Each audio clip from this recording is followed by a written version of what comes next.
There's a hidden danger of reading before bed, and I want to just let you be aware of it so you can avoid it. You risk using the book as a sleeping pill, as a sedative. But when you go to bed, you're tired, especially after a long day of work. And if you pick up a book that you want to read and you want to extract the wisdom from and the understanding, because you're so tired, you risk using it almost as a way to fall asleep. And I say it's a hidden danger because we don't perceive that a lot of the times. We think that just because we take the book and read for an hour, we're doing something good. And if we're letting our focus wane because we're tired, then we're wasting our opportunities here.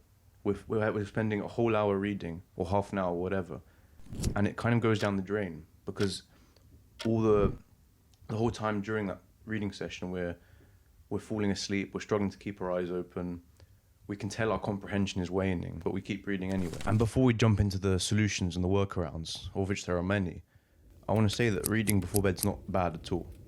Like, you might be thinking that it's the best time to read because you can sleep on what you read, and that kind of cements it better into your understanding. And that's true. And we don't have to stop. I still read before bed, and I applied just a few solutions to avoid this habit of using it as a way to just kind of fall asleep and to stay alert and focused on what I'm reading. Now, the most obvious thing is that if it doesn't affect you in the way I'm describing, then carry on.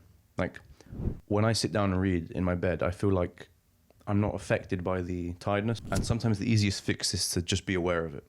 Like, if you know you're going to be comfortable and warm under the covers, then maybe just try and stay alert and try and not fall asleep. But of course, that's an easy solution in theory, and it still might not work for most of us. So what do we do then? Now, you might still want to read before bed, but avoid this problem of drowsiness.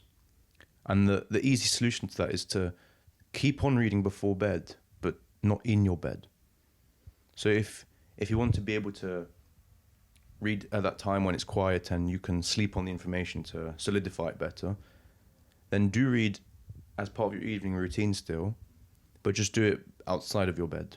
Do it at the desk or in another room. And that kind of, because when we tuck into bed, our brains know that this is where we sleep. It's a habit, we're used to it. And so if we can kind of change the environment, then our brain is in a different mode, let's say. And that could be as simple as moving to another room or sitting up somewhere. So we can immediately go to bed afterwards, but we're not in a state of preparing to sleep. And that helps us to get the best of both worlds, essentially. And there's another solution for if you still don't want to do that and you want to stay in bed but read. And it's quite easy. It's just put the lights on.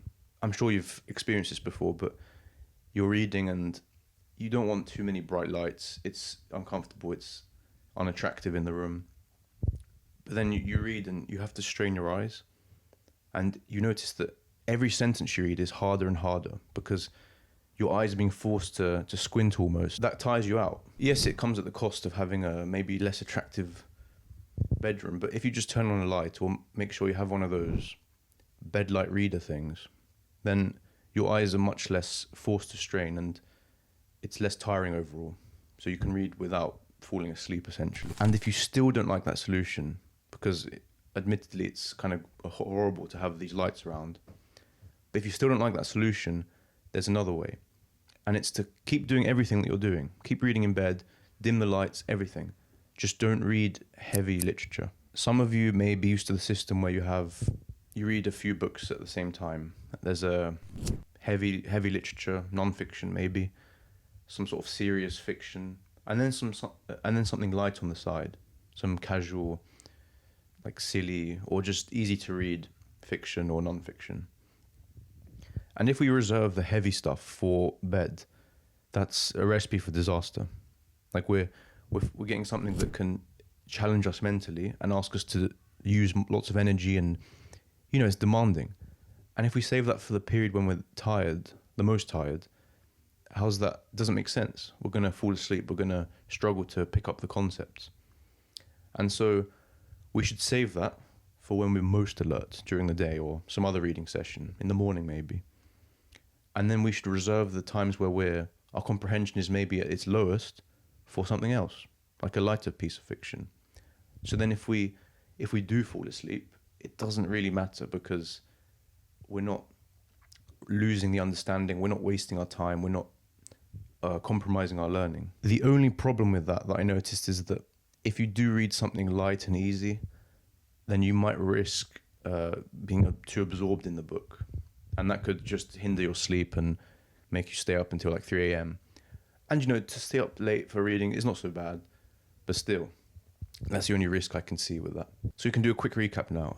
Reading before bed is not bad, it's great. It just has the hidden danger of you falling asleep and not getting the most out of your books. And the solution to that is A, to not read before bed, or to just stay alert and be aware of it. And if you can't do that, then it's to read before bed but not in your bed. And then if you can't do that, it's to make sure the lights are powerful enough so that you're not squinting and straining your eyes.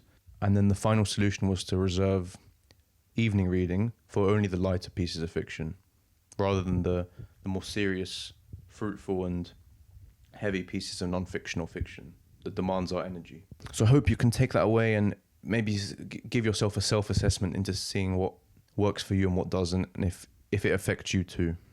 Thanks for watching.